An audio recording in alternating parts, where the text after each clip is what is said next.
Yo, it's that time of week again. Sit back, relax, because this may be the most Hall of Fame inductions we have ever done in an episode of the Stochastic Hall of Fame. And all you got to do to get involved, if you haven't been here yet, go to stochastic.com/HOF. Download one of those beautiful avatars you see on the screen. Upload it wherever it is you play. And when you finish top 3 in a field of 5,000 or more, just tweet us your wins at Stochastic HOF with a screenshot, maybe a nice message as well, and collect a free month, or win twice. Collect a free month in a week. Win 3 times. Sims All Access, $550 value, or get one of those beautiful custom engraved rings and a spinning display case to commemorate your win on anything over 20K. And remember, entry fee does not matter as long as it's top 3 in a field of 5,000 or more. Let's get to it because we've got a lot today. Kicking it off with the Ring of Honor, Tommy Stokey. What's up, Tommy? After betting against Alex Pereira every fight like a lunatic, turns out being on his side works out better. 34,000. Tommy's just crushed it over the last year. Gonna have a handful of rings by the time this is over. And DFS Golden took first in the 300K flea flicker.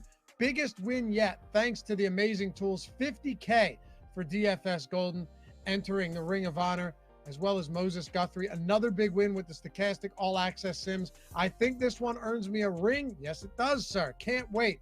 We'll have that out to you shortly, brother. Rain Copeland, bang. We shipped a big one this afternoon. Thanks to Stochastic for all the great tools. I love watching y'all's YouTube stream each morning while I'm working on lineups. Let me get one of those rings. You got it, brother. $25,000 win for Rain. And another one. Kai, what a sweat. Huge shout out to the boys at Stochastic. Best team and tools in the business. Greg and Eric always have the best content, and Josh's in-depth strategy show is extremely helpful. If you haven't yet, give these tools a try and listen to their shows. 50K for Kai, and we work our way into the gold tier. Jason Barstead hit gold tier on the last day of the regular season, had a profitable MLB year. Thanks again, fellas. And Edwin, what a nice thing to wake up and see. Your data is the best. Thanks, brother, and congrats. Silver tier, Johnny White, third time placing top 3 in a field of 5,000 or more. There we go, $100 for Johnny White, and a $10,000 win for Nick, entering the Hall of Fame for the first time. Took down the 75K 3-max. Listen every day and have been using the single lineup sim. Perfect tool for a dedicated casual like me. Thanks for all you guys do. Ben P, what a day yesterday. Second time ever using the Sims for NFL and took down a $119,000 entry contest. It's so easy. I literally did it holding a crying 4-month-old baby. Plus, Laffy smashed a huge round robin on Odd Shopper. Yeah, hit me up over on Tails. We hit a big one that week. And B. Kegel, if you're not first, you're last, unless you're top 3 in a DFS field of 5,000 or more using the Stochastic avatar. Then you get to join the prestigious Stochastic Hall of Fame and a free month of the tools. Got third in the $5 single entry last week. Huge, man. B. Kegel with the $4,000 win. Chronic, first football Sunday, many more to come. $5,000 win for Chronic with the custom Stochastic avatar. You know what? Generally, we're not about that, but that looks pretty good. That looks pretty nice. And you can clearly say it says Stochastic. Nice work, man. Be busy. Well, finally got to the Hall of Fame. Thanks for the great tools, Stochastic. And thank you, Xander Bogarts, for the 9th inning base hit, $500. Look at that, first and second with the Stochastic avatars in that one. Richard Berg, shout out to everyone at Stochastic for all the great videos and data. Took second in the NFL 15K Daily Dollar single entry yesterday. Much appreciated on all the great content. Sam, big win to start the year. $1,000 win for Sam. Thanks to all the guys at Stochastic. Great content and amazing tools. And Moses, again, big fan of the Sims.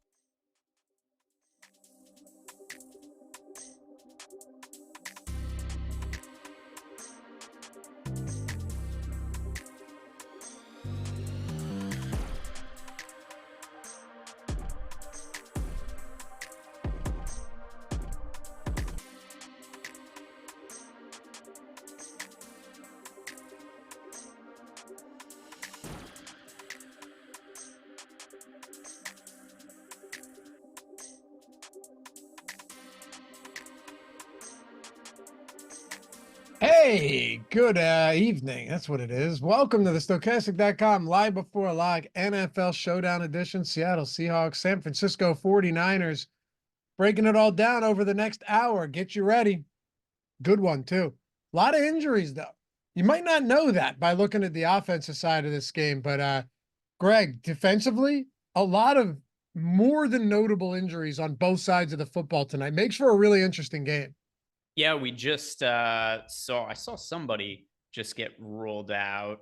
Yeah, Ward Ward is out for the 49ers, which is a big deal. Yeah, I saw Ward was ruled out.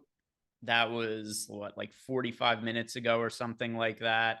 But yeah, it's a game that, and also this is going to happen this time of year when teams are playing on a short rest on the Thursday slates. It creates a little bit of extra variance in some of the games. But yeah, I think this could potentially be a little bit better of a situation for the Seahawks offense than people might otherwise think building lines. That's certainly what they would have thought going into the season.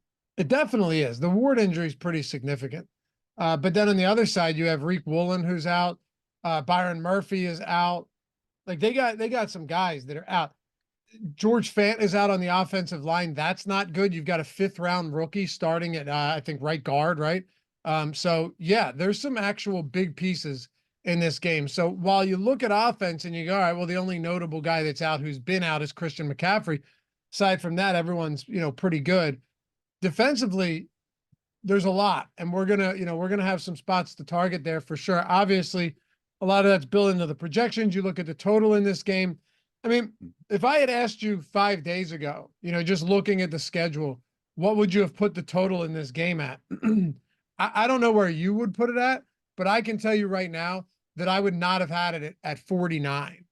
No, for sure not. And then the other injury, which for Showdown is probably actually the most pertinent one, Jake Moody's out, and now we got a kicker who's, at least relative to other kickers on recent slates, Matthew Wright was signed by the 49ers. He is only $4,600. That's cheaper than what kickers have been as of late. So that's maybe the most prominent injury, at least in terms of who is going to get inserted into your DFS lineups. Oh, I'm glad you brought that up, because right now I'm getting a lot of exposure to Matthew Wright.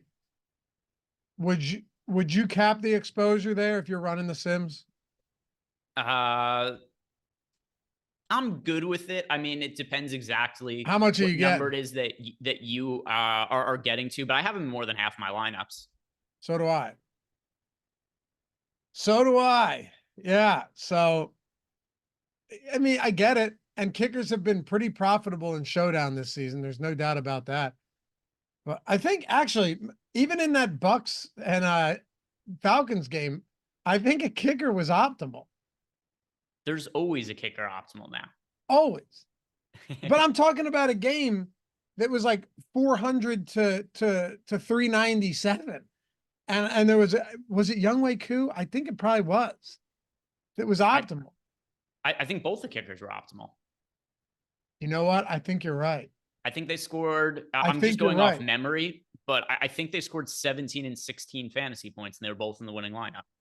And I don't think Mike Evans was in the winning lineup. No, and he scored two fucking touchdowns, and he got outdone by the kickers. Isn't that first of all, I lost that slate anyway, so it wouldn't have made a difference. But I was also underweight on Mike Evans. So at the moment that the show ended, you and I were like, we'll hang out after the show and we'll have the game on and just shoot the shit for a bit with Jordan and everything while we watch the game.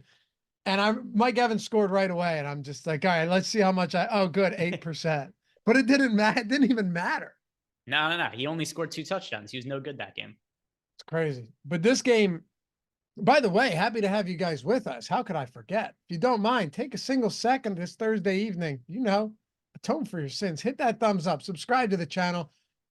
I won't say leave a comment down below, because once this show's over, this is gone. There's no shelf life here, but subscribe to the channel. As Ben would say, it's free.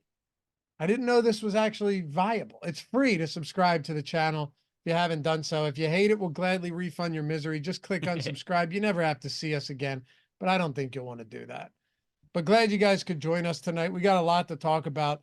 And the one thing that Matt and I talked about on the strategy show this morning, Greg, is while there is some value, like in the 3K range, right? If you wanted to talk about like Zach Charbonnet being down there, Jennings is 4K, Noah Fant's down there at 3K. It's not non-existent, but it's not good either at all. But at the same time, think about the more expensive skill players that you have between these two teams. You have Debo, you have Ayuk, you have Mason. As far as skill players, whatever, I'll include the quarterbacks. You have Brock Purdy. You have Kenneth Walker. Who else? DK Metcalf, Tyler Lockett, Jackson Smith and Jigba. The list goes on. George Yeah. Kittle. The list goes on and on. So that's like 9 guys. And I know that Lockett's not very expensive, but he's the type of guy that can have a big game and is probably underpriced on this slate. There's so much in play here when we usually don't get this many. No, and I mean, that's also part of the reason why we've got another really good kicker slate, is because you got the kickers here. Matthew Wright is $4,600. He's pulling 24% ownership. Then you got Jason Myers, the kicker for the Seahawks. He's 5K and he's only pulling 16% ownership. So you got these guys who are priced right in the mid-range on a slate that doesn't have a whole ton of value unless you're like feeling really good about like AJ Barner. I know AJ Barner was in the Millie making winning lineup for the 2-game slate that the Seahawks played on. Was it 2 weeks ago or something like that? But there just aren't very many viable cheap options. And that's what brings the kickers into play. And at least as of right now, they're projecting not for no ownership, but it's not an insane amount. I mean, 16% own Jake Myers. You've got, Jason Myers. And then you got 24% own Matthew Wright. It's modest ownership for what I consider to be the 2 best value plays on the slate. You also have a San Francisco team that struggled in the red zone as well, which, doesn't make things much worse. I know Matthew Wright isn't Jake Moody, but does it really matter? I mean, I'm not saying a kicker is a kicker, Greg, but if you're getting 30, 40-yard opportunities, you're hoping that he hits them. I don't know. I have a lot right now. You're okay getting over 50% of your lineups having Matthew Wright? Yeah, I don't have an issue with that at all. I mean, just if you think about all of the slates we've seen over the last, a year and a half of Showdown, if you played over 50% of the kickers, you're probably fairly rich right now. You're right. That's why I like the Sims, because if I'm doing this by myself, there's just simply no way I'm getting to as much. And who knows, maybe it doesn't work out. But from a kicker perspective in general, there's just very little chance that you're getting to that much exposure. But look, this is where it's taking me right now. And I get it. I understand that. There's one guy I'm not getting much of, though, that kind of scares me. You want to guess who it is? Let's see. I mean, there's a couple of guys. I don't know if it's the exact same ones as myself, but Deebo Samuel, perhaps. Nailed it. Yeah, I mean, he's the one that I'm coming in most underweight to. How do you feel about that? It's hard to say that like I feel great because he could always have the big play upside. But with that being said, we finally saw Brandon Ayuk get back on track last week. And at least for fantasy purposes, one of the things that makes Deebo not quite as good of a DFS option as he is a real life player is while the 49ers do like to get him the ball, a lot of those attempts end up coming in the run game for him. And then as a result, if you're going to get like 8 touches from Deebo Samuel and 4 of them are rush attempts, maybe you're losing out on the PPR bonus. So you do see a lot of games from Deebo Samuel, which it's not quite as big of a deal over on FanDuel. But for DraftKings purposes, like you'll see a lot of games where it's like 4 catches for 50 yards out of Deebo, 4 carries for like 25 yards, and then maybe scores a touchdown. But he's always very expensive. And because he lacks the same PPR upside of some of the other pass catchers, I do often end up prioritizing Brandon Ayuk over him for DFS purposes. And then for this particular slate, like I like DK Metcalf more than him as a pay up option. I like Ayuk more. So there's just other guys that I think are ultimately better options than Deebo Samuel. So in Sue, he opens the game with, like a 85-yard touchdown run or something. Yeah, I mentioned it to Matt today. And again, I don't want to read too far into this, but in Deebo Samuel's career games against Seattle, Greg, like his total rushing plus receiving yards are 150, 94, 165, 97, 157, 135, 112, and 6 touchdowns. Those are good numbers. And it's a different Seahawks team, a different defense. But this Seahawks defense is banged up right now. I mean, real banged up. Oh, man. It's a weird spot to not get Deebo. I still like him, though. And by the way, it's not like I don't have any Deebo. I have like 20% of him. I just thought I'd have more at that price point. But I ended up getting more Ayuk, which, to be fair, I'm not exactly upset about with Reek Woolen out. You're bringing in a guy, what's his name? Nehemiah Pritchett, I think.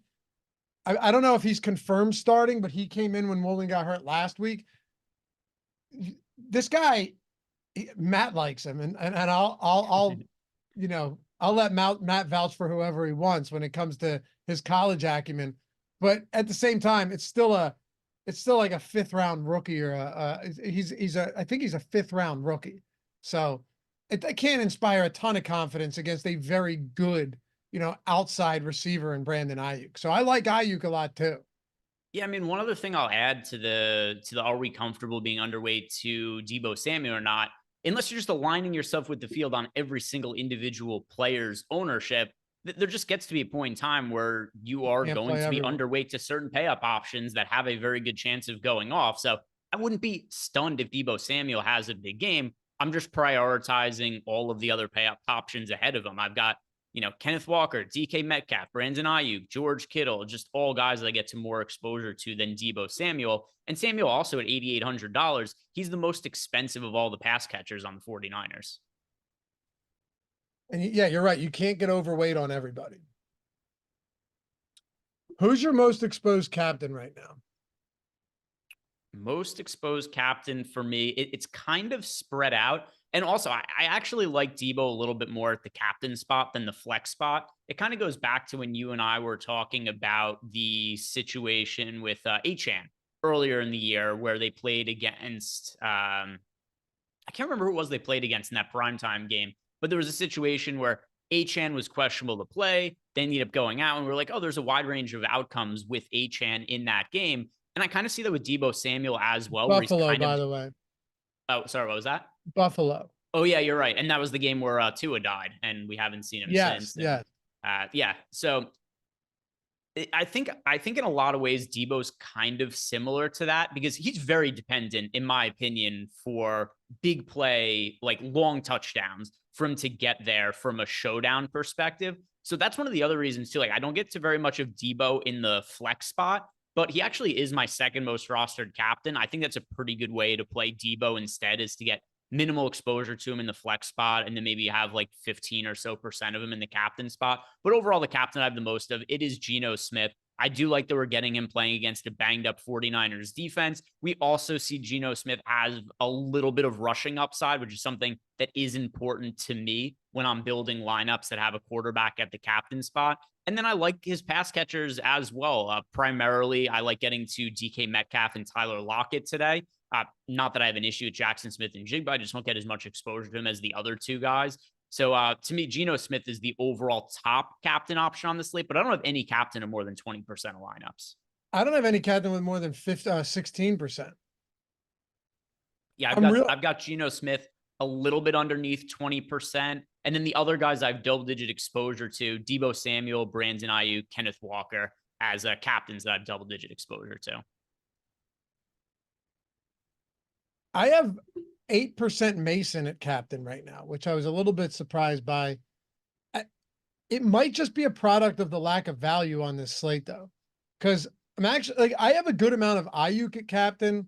A lot of guys that I wasn't certain I would, but I do. I mean, I have 9% Kittle at captain as well. I dialed Mason back a little bit.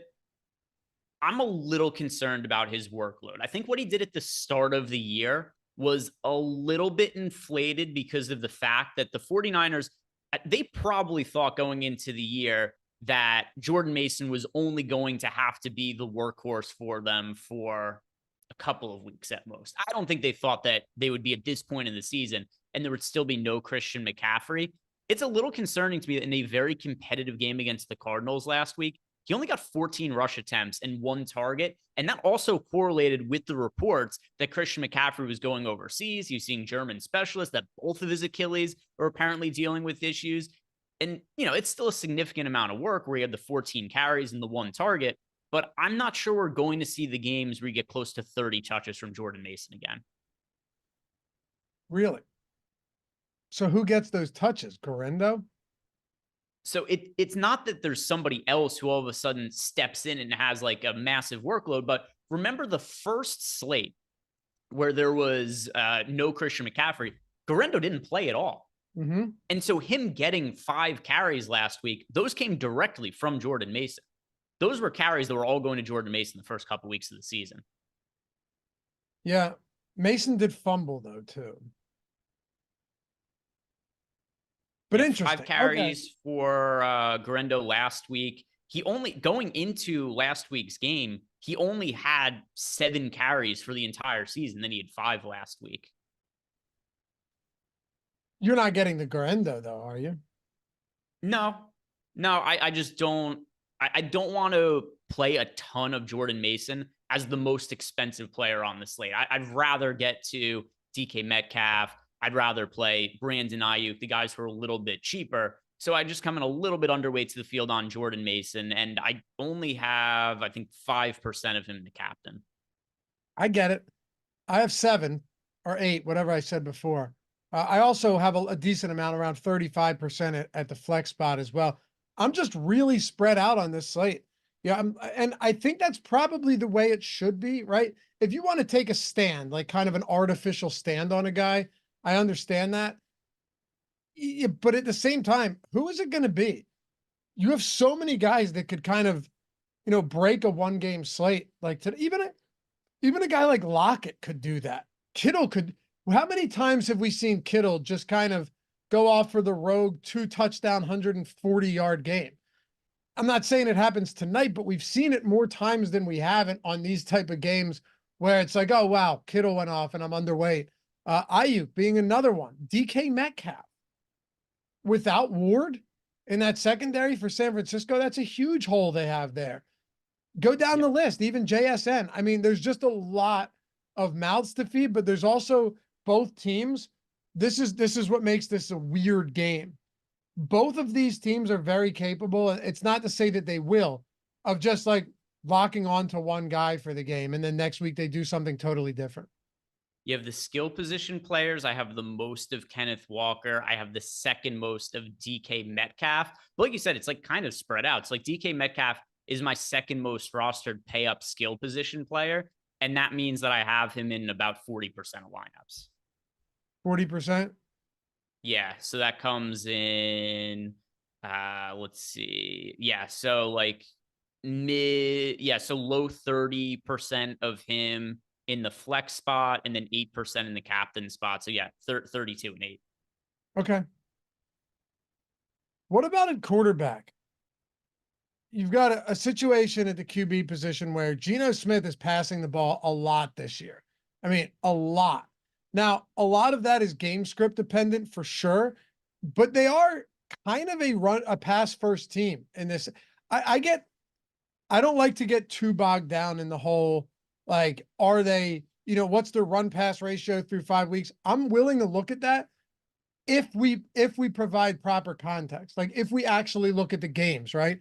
So if we do that, you see that Geno in week 1 against Denver threw 25 times. That was Bo Nix's first start of the season. Pretty obvious. Week 2 against New England went to overtime, 44 pass attempts. Week 3 against Miami, 34 pass attempts, and they won 24-3. Played from behind against Detroit, 56 pass attempts.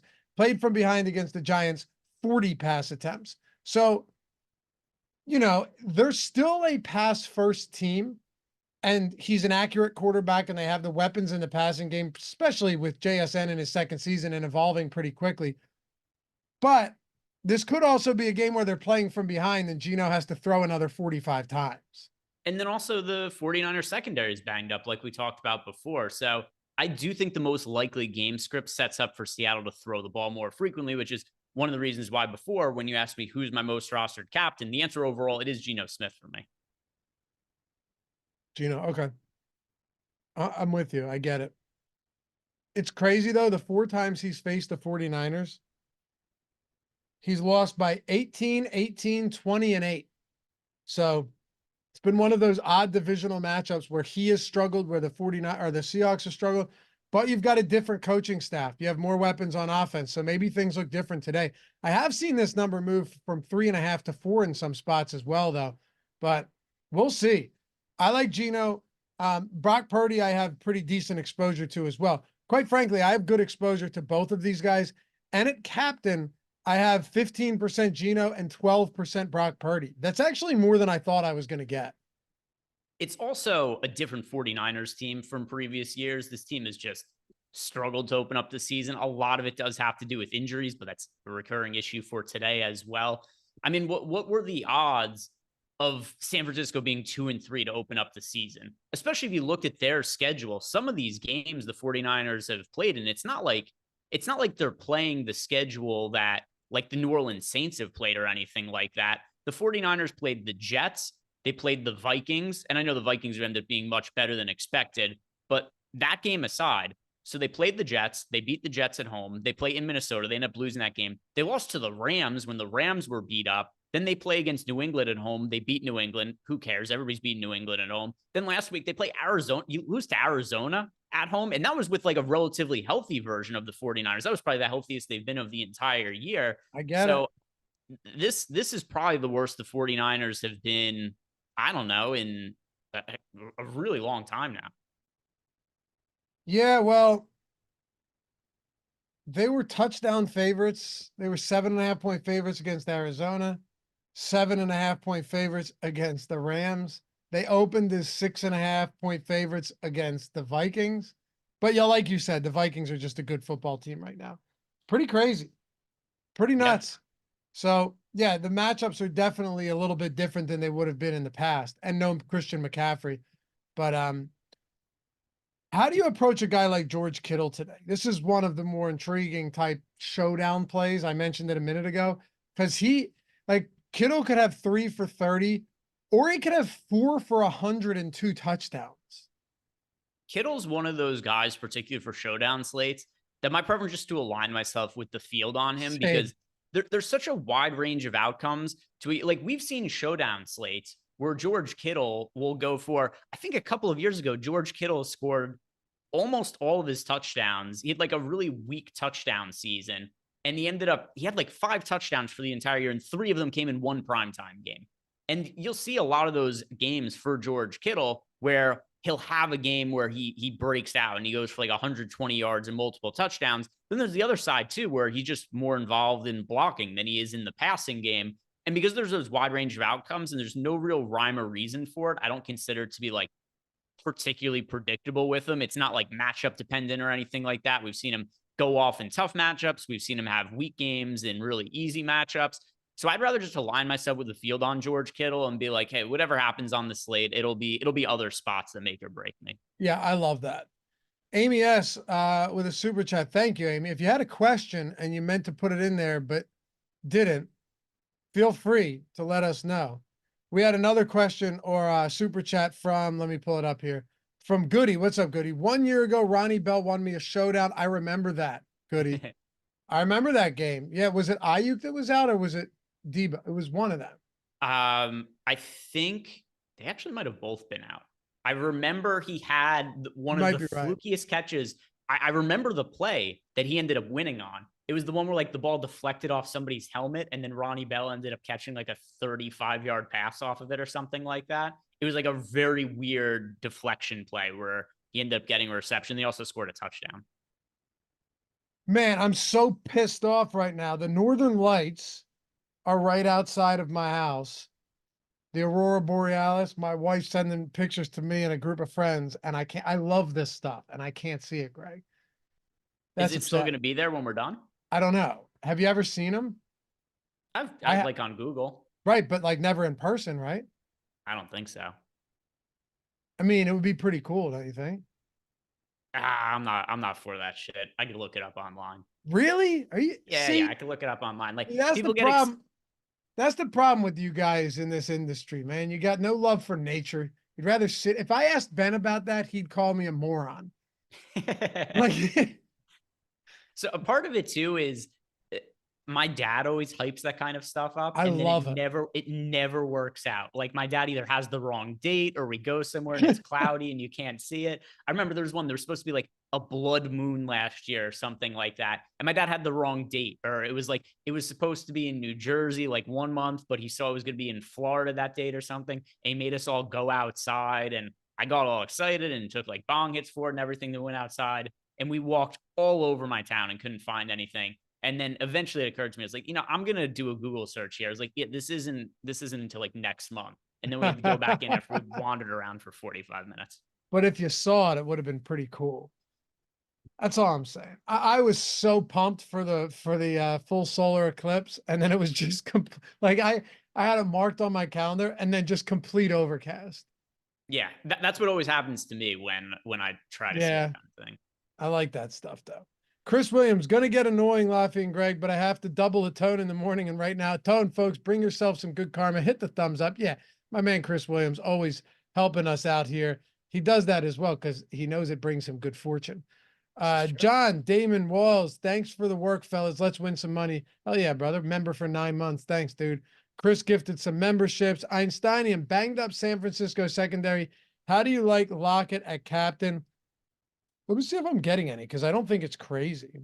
He's my favorite contrarian captain. So Lockett is pulling 4% ownership, and I don't really like going to the kickers at captain. Like he's pulling the same ownership as Juwan Jennings.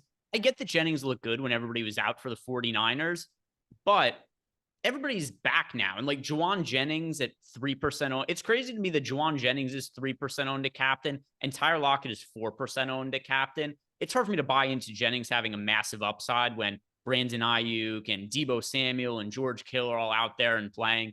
So it's not that I have like a crazy amount of Tyler Lockett, but he's 4% owned in the captain spot and I have 8% of them. So if you were to ask me who's the one guy that you should play in a captain spot if you're insistent on saving salary and going with a contrarian guy, it's Tyler Lockett for me. I really strongly considered putting him into my single entry lineup as the captain. I didn't end up going that direction, but it was a strong consideration for me in between him and Geno Smith. I have 10% Lockett at captain. Yeah. I just think he's, you know why? Because he's the one guy, like if you're scrolling down the list, who's the first guy that catches your eye? You go, well, okay, he's not the same player he once was. He's not the clear wide receiver 2 or 1A anymore in the offense, but he can also pop off for a big game and is still a viable deep option. And San Francisco is missing a top corner. The first guy you go down in the pricing, it might be a little underpriced, is Tyler Lockett. For me, that's how I look at it. Yeah, and the volume has still been there for Tyler Lockett. He's at least 6 targets in 4 of the first 5 games of the year. So yeah, there's definitely a level of comfort that Geno Smith has throwing the ball to Tyler Lockett. He has as many as 9 targets in a game this year. So he's going to get volume. Yeah, also, he just throws a lot. Geno's throws a lot. Yeah. Michael Henry, the most duped lineup on Jordan, did you run a FanDuel one? I did. The one problem with which is totally legitimate super chat and question we got from Michael Henry. The one problem with it though is that there isn't one lineup that's like duped way more than every other lineup on FanDuel. There are a handful of lineups that are expected to be really heavily duped. The reason there isn't one lineup that it's like, oh my God, there's thousands of people expecting me playing this lineup on FanDuel is because there's an obvious captain or MVP choice on FanDuel that's like 30 or 40% owned. There's no Lamar Jackson on this slate or anything like that, or Christian McCaffrey. If he was playing, if Christian McCaffrey was playing, McCaffrey would be 35, 40% owned in the MVP spot on FanDuel. So with that being said, there are a bunch of lineups that are expected to be heavily duped, but not one lineup that's pulling an insane amount of dupes. Here are the ones that when I ran the contest generator, Greg, I don't mean to interrupt you, but what's like the main theme of duped lineups would probably be the better way to help everybody out. Yeah, it's uses all of the salary and then has one of the 2 quarterbacks in the MVP spot with their pass catchers. That makes sense. So like the ones at the top here that are projected for the most dupes: Geno Smith, Jackson Smith-Njigba, George Kittle, DK Metcalf, Brock Purdy. Second most dupe lineup: Brock Purdy at the MVP spot, George Kittle, Deebo Samuel, DK Metcalf, Brandon Ayuk.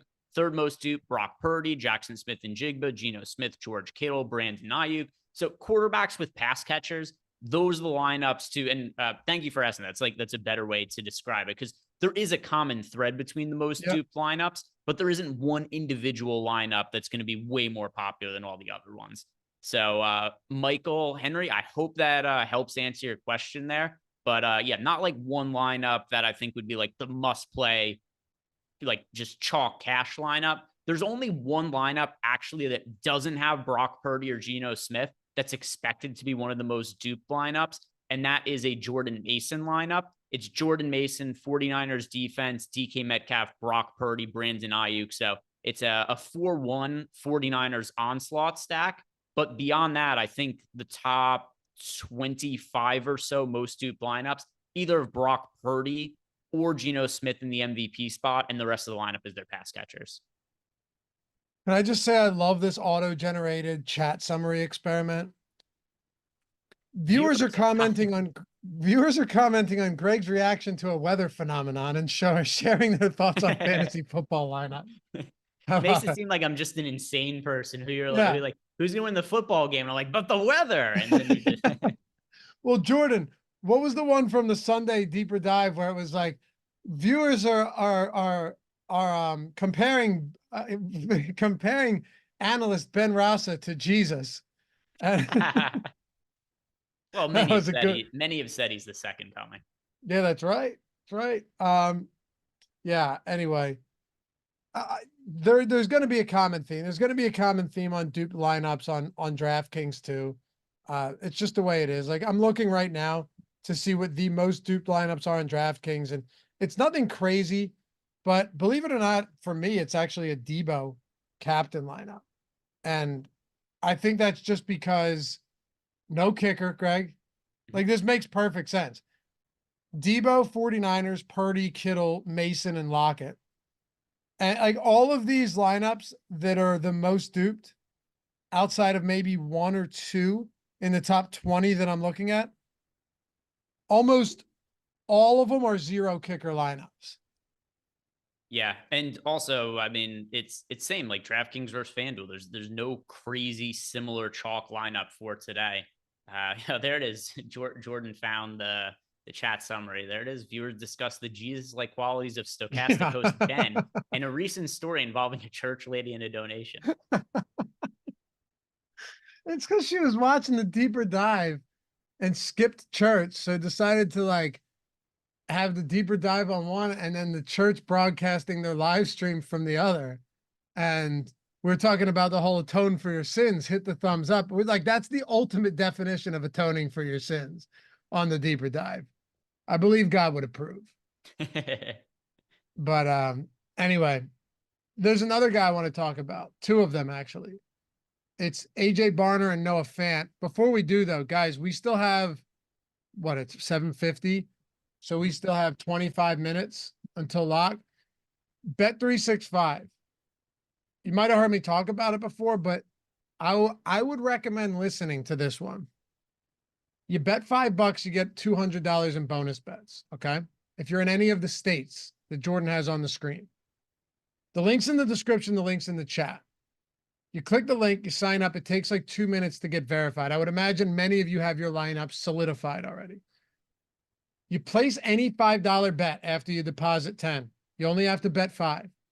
The moment it settles, you get $200 in bonus bets. Now, I'm not suggesting you do this, but you could bet a live in-game drive, Greg, that stalls out and ends in a punt. And the moment that drive is over, you have $200 in bonus bets instantly. But here's the kicker.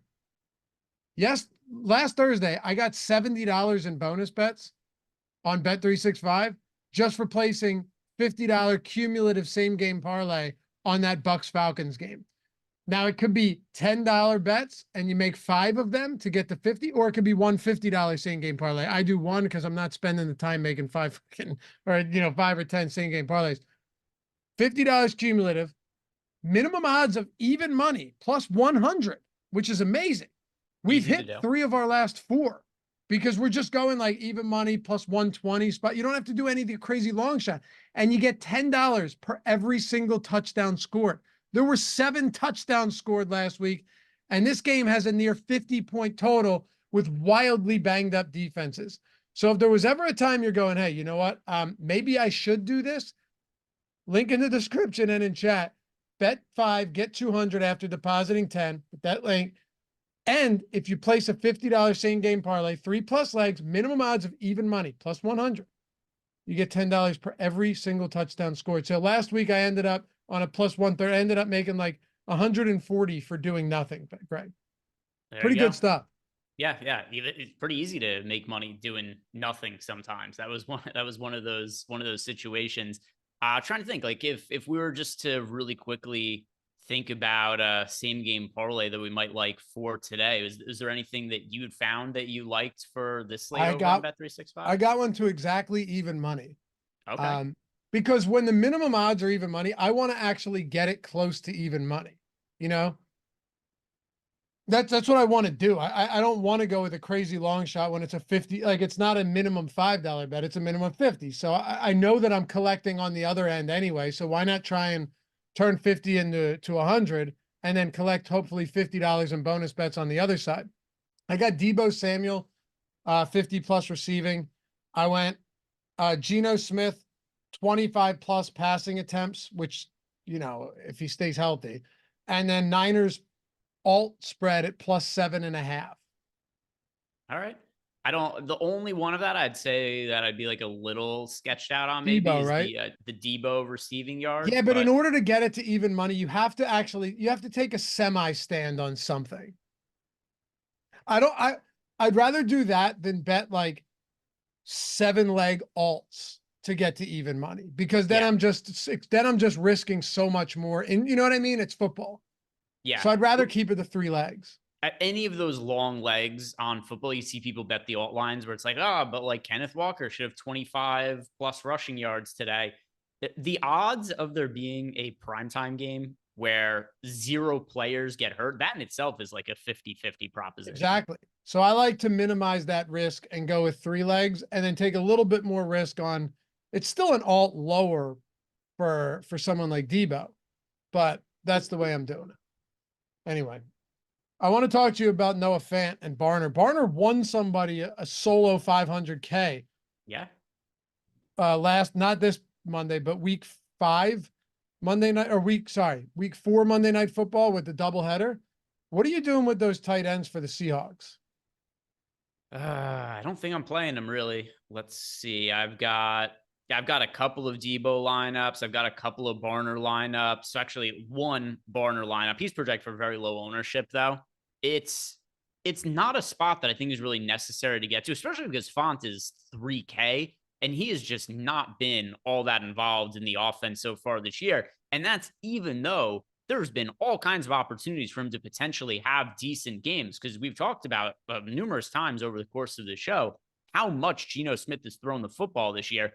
Despite all of that, the biggest game that Noah Fant has had this entire year is 6 catches for 60 yards, and he was targeted 6 times in that game. He just happened to haul in all of those targets. The other games from Font so far this year, 3 catches for 24 yards against the Giants, 2 for 26 against the Lions, 1 catch for 14 yards against the Patriots, 2 catches for 11 yards against his former team, the Denver Broncos. At least to this point, Laffy, Noah Fant has just not been all that involved in the offense, and he's not that much cheaper than the kickers for this slate. So if I'm saving salary on this slate, it's more so like the upper end of I don't know exactly what price range you talk about, but the kickers who are at the $4,600 price point for Matthew Wright. You've got also a decent salary on Myers, who is at 5K, and same over for FanDuel. This is the spot I like to go to save salary with. It's not with Noah Fant or with Barner, where they are very cheap. I just don't think it's very likely they have good games based on what we've seen so far this year. Yeah, I can't say I'm a huge fan. I do like Noah Fant probably a little bit more than you do, but yeah, Barner I'm having a bit of a difficult time getting to. I also don't think it's totally necessary today to do so. Yeah, it's not. There's not like a 12K Lamar Jackson. There's not the 13,000 Christian McCaffrey for this slate. The most expensive player you have on the entire slate, it's Jordan Mason, and I'm underweight to him at 10,200. He's the only guy who's more than 10K. The quarterbacks aren't all that expensive, $9,400 and $9,200. Then you got DK Metcalf is 9K. Ayuk is $8,400. I like the kickers, and I just don't think it's necessary to build lineups with those cheap players. Even if I go in and I try to do like aggressive ROI boosts, I was playing around with it, they still don't really show up prominently in lineups. I know. Yeah, I was running into the exact same issue. What about some other value that we haven't talked about? Zach Charbonnet, because I think we can agree, right? Like Lockett, DK Metcalf, JSN, those guys are all viable. I have the most of Metcalf and Lockett, the least of JSN, but all of those guys are in pretty good spots. What about Charbonnet and Walker in this backfield? Yeah, so you could see a game script for Charbonnet that makes sense because he's been more of the pass catching back for the Seahawks. So if they're trailing late, I do think there's opportunity for Charbonnet to be on the field a little bit more. But at $3,400, one of the other issues I have with him is that he's fairly popular. There's two guys who are 4K and below that are pulling ownership. You got Juwan Jennings, who is over 20% owned, and it's really hard for me to want to play a somewhat popular Juwan Jennings for all the same reasons we talked about before. I mean, Juwan Jennings is pulling ownership in the captain spot as well, and he's going to, in all likelihood, be the guy we would expect to have the fourth most targets in the 49ers offense. It would be one thing if he was like $1,200, but I'm not like massively interested in Juwan Jennings at 4K when he's also pulling in mid 20% ownership. And then Charbonnet, also another issue I have with him is that he's right around 20% owned as well. So that's where instead of playing Juwan Jennings at 4K, instead of playing Charbonnet at $3,400, we've got Matthew Wright at $4,600 pulling the same ownership. Matthew Wright is 24% owned, whereas Jennings is 23% owned and Charbonnet is 20% owned. And we've got such a better projection on Wright than those other couple of guys. I mean, we've got Matthew Wright for like 50% more fantasy points than Charbonnet. I know. Charbonnet's a tough one to get to. You know, how many touches would you project him for? Like 6 or 7? Yeah, let's go through Zach Charbonnet's games that he's played with Kenneth Walker so far. And the other thing too is like Charbonnet played fairly well when Kenneth Walker was out. He had the game against Miami, which like super favorable matchup, but still 18 carries for 91 yards. He was also targeted 4 times. The one thing you could lean on from him is that he's going to get those targets. But you look at the rushing attempts, 2 last game, 2 the game before. So even though he was pretty serviceable without Kenneth Walker in there, as soon as Kenneth Walker came back, all the rushing attempts pretty much went to Kenneth Walker. So Charbonnet's pretty reliant on game script for the Seahawks to be trailing, also for him to be on the field in 2-minute drill situations. If it's not for those touches, that you'd see a scenario where, particularly if the Seahawks end up winning this game, Charbonnet is probably going to barely be on the field unless it's like a come from behind win for the Seahawks or there's a late drive, because he just isn't somebody who's going to be on the field if the Seahawks are leading and Kenneth Walker is out there playing. Yeah, you mentioned it. We saw Kenneth Walker come back and immediately dominate touches, right? And he missed back-to-back games. Comes back against Detroit and just sees a ton of work. And Charbonnet got work in that game, but it was also due to the fact that they were playing from behind and he's a pretty decent pass catching back. Like you said, if they're playing in a neutral game script or a favorable game script, that does not bode well for him at all, because there's not nearly as much need to throw him the football. Now, they could certainly be playing from behind here. The truth is that San Fran has had the Seattle Seahawks number.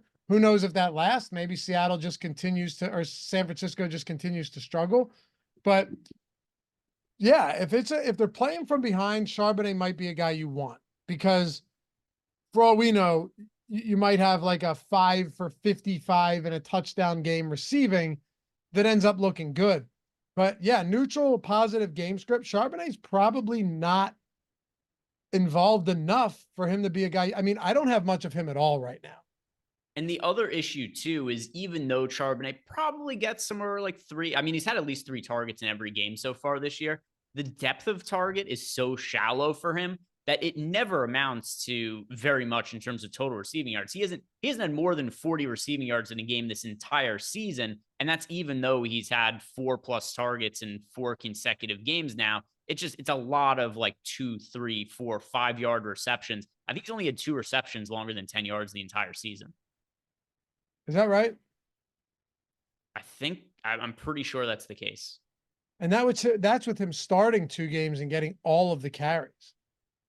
Yeah, he had actually, so funny enough, he had a 30-yard reception in week 1 and finished with 29 receiving yards. Wow. Okay. By the way, must be 21 years old to gamble. If you have a gambling problem, call or text 1-800-GAMBLER. Almost forgot that one. Yeah, we had comments saying that like all states should legalize gambling. I hear you, man. They really should. It was Michael that said the laws state to state are bizarre. We need one standard in all 50 states. Deuce Trey said all states should be able to place bets. I hear you. I would say this much though. 10 o'clock tomorrow morning, come hang out for the strategy show that Greg and I are doing. Trust me on this one.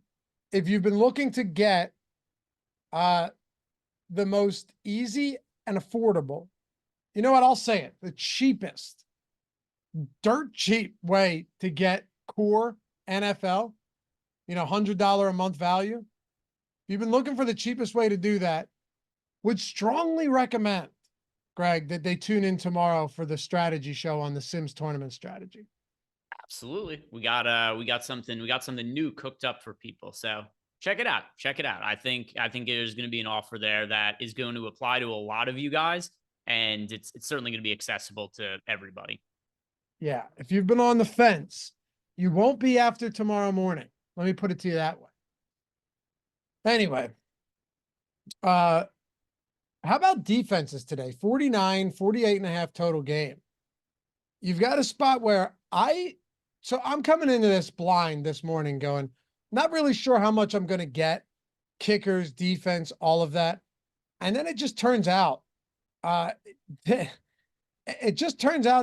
I'm getting a lot of kickers, which I'm really okay with because you said it perfectly. There's just not a ton of value. Why not go to the kickers? Why not? Like the likelihood of a kicker giving you 12 or a 25 or $3,000 guy giving you that same product. The kicker, no one ever wants to do it because everyone wants to play for that, pipe dream. But the kickers have been there. For defense in the flex, I do have 23% 49ers. I have 19% Seahawks, but none of that in the captain spot for either team.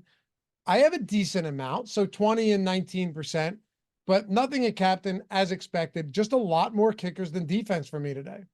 Yeah, I nuked the defenses. I gave them ROI downgrade, so I wouldn't have them showing up. Not that I was getting a ton of them to begin with. Why'd you do it?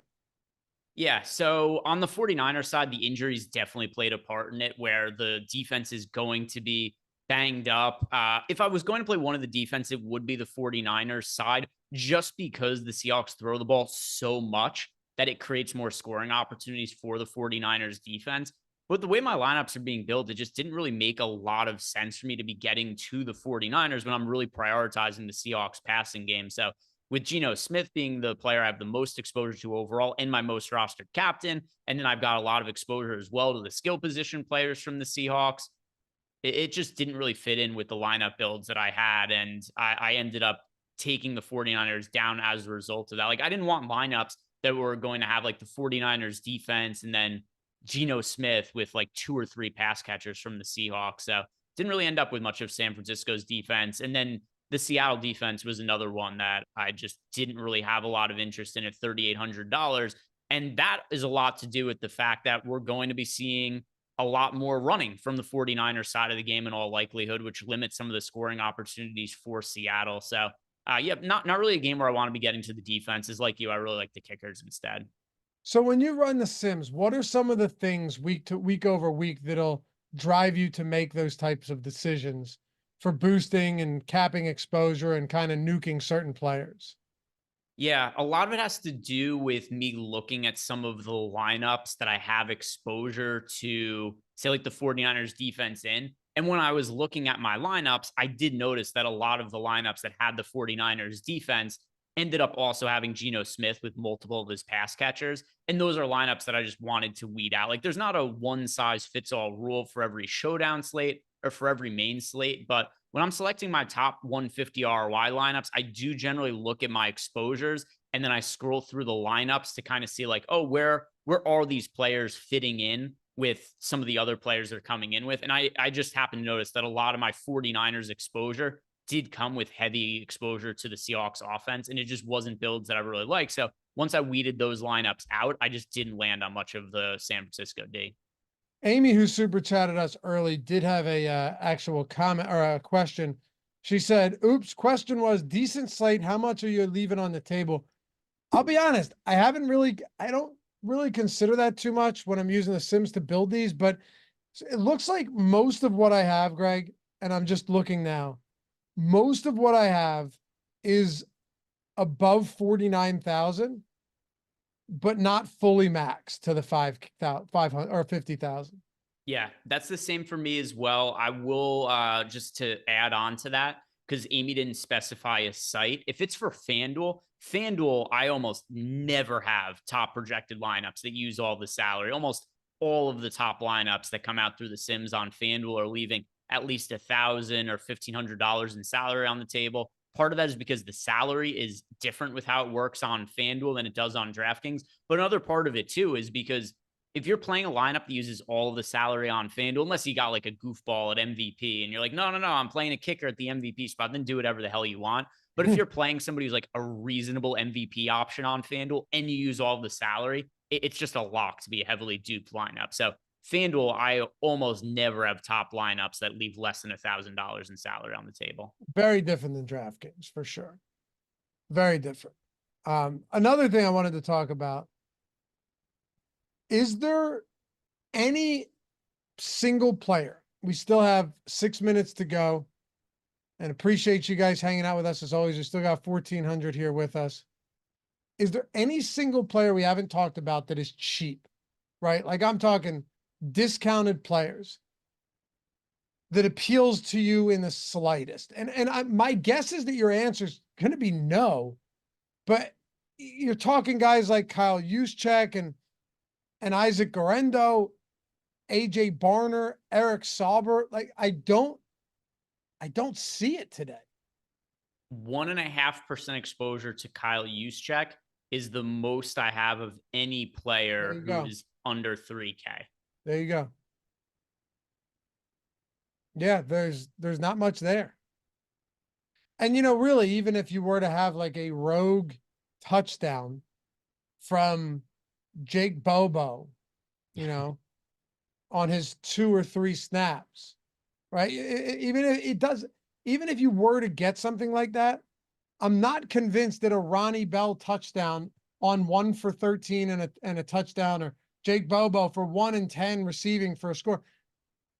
I'm not sure that that's even going to be like, I'm not sure that like, you're not going to necessarily need that to win, even if it happens, right? Like they're not on the field enough to have a good enough game to be optimal.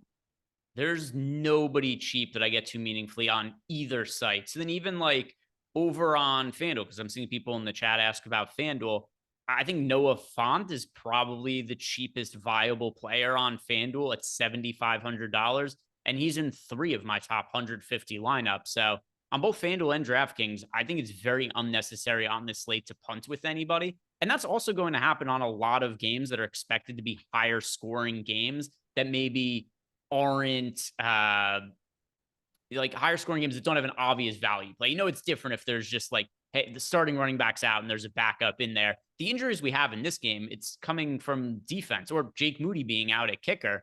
So with that being the case, there aren't these cheap value plays to plug in that are like obvious points per dollar plays. You're just really dependent on somebody recovering a touchdown in the end zone, which if I'm not mistaken, I think that might have even been something that happened with Bobo a couple of years ago, where he recovered a fumble in the end zone. He ended up being in a winning GPP lineup. Like that's the kind of thing that you're looking for. But to your point before, Lavi, this is expected to be a pretty high scoring game. If it ends up being a game that's like a 28-27 final or something like that, well, then these guys who have like 1 catch for 6 yards and a touchdown, there's a pretty good chance they aren't going to be in the winning lineup when there isn't outstanding payoff options for the slate. Right. Mike Evans had 2 touchdowns and 21 fantasy points last week and wasn't optimal. Yeah. Don't get me wrong. That's clearly an outlier, but still. Malcolm, what's up, Malcolm? Captain MVP picks for DraftKings and FanDuel. I hate this question. I like you, Malcolm. What I mean is I hate the question. I hate having to answer a question like this because I never have on a slate like this where you have 9 guys who could legitimately be quality captains and optimal captains. If you're playing one lineup, yeah, Geno, Purdy, Ayuk, Debo, Kittle, Kenneth Walker. I'm getting positive. I have positive leverage on Kenneth Walker on a slate like this. It's just maybe it's easier to answer on FanDuel, but on DraftKings, Greg, I'm just so diversified at captain, and that's really the way I want it to be today on a slate with a 50 or 49 point total and multiple. We're talking a handful on each team of skill players that could be the guy for that team. Yeah, so the player I have the most exposure to in both the captain and the MVP on FanDuel and DraftKings is Geno Smith. He's somewhat popular, nothing like crazy popular, though. If you want to be contrarian, the contrarian captain I like the most on DraftKings is Tyler Lockett. The contrarian MVP I like the most on FanDuel is Brandon Ayuk at 6% ownership. I like it. You guys ever want to check out the tools, you know where to find them. Right in the link in the description and in the chat. Join Stochastic. Any subscription you're looking for. You got the Sims, you got ownership, you got player projections, top stack tool, boom bust tool, premium Discord for every package, optimizer for underdog, prize picks, DraftKings pick six, single lineup sim, everything. Post contest sim where you can review all of your lineups performance and that of everybody else from every contest every single week. You know where to find it. But anyway, we're up against it, Greg. Lock. In less than a minute. Here we go. Give me your touchdown score. One touchdown. Anytime touchdown score for tonight's Thursday night football divisional showdown between the 49ers and the Seattle Seahawks. All right. I won't go chalk. I'll say Geno Smith has a 1-yard QB sneak touchdown at some point. Love it. I'm going with my boy. I'm going Debo today. I'll stick to my guns. Fuck it. Appreciate you guys. Thanks for hanging out. Have a great rest of the night. Good luck tonight. Greg and I will see you back here tomorrow. Eric Ronas. God, you nailed it, brother. Thanks, guys. Can't wait to be disappointed 6 minutes from now. That's so true. But you know what's funny, Eric? Is that 16 minutes from now, something might happen and you go, oh, never mind. I'm back in it. Like showdown swings are, could you imagine somebody playing DFS for the first time and not understanding the stress of it, Greg, and just like watching them do it for the first time? It's not for the faint of heart. Showdowns are not for the faint of heart at all. No. I mean, the good thing though is, like you said, early last week, you would have said, oh my God, I don't know Mike Evans. I'm very clearly dead on the slate. And then just weird shit happens and he scores 2 touchdowns and isn't in the winning lineup. And by the way, I was still dead. Anyway, thanks, guys. We'll see you back here soon. Have a great rest of the night. Sims Tournament Strategy Show will break everything down, get you ready for this 10-game Week 6 Sunday slate tomorrow at 10 Eastern in the morning. We'll see you there. Peace.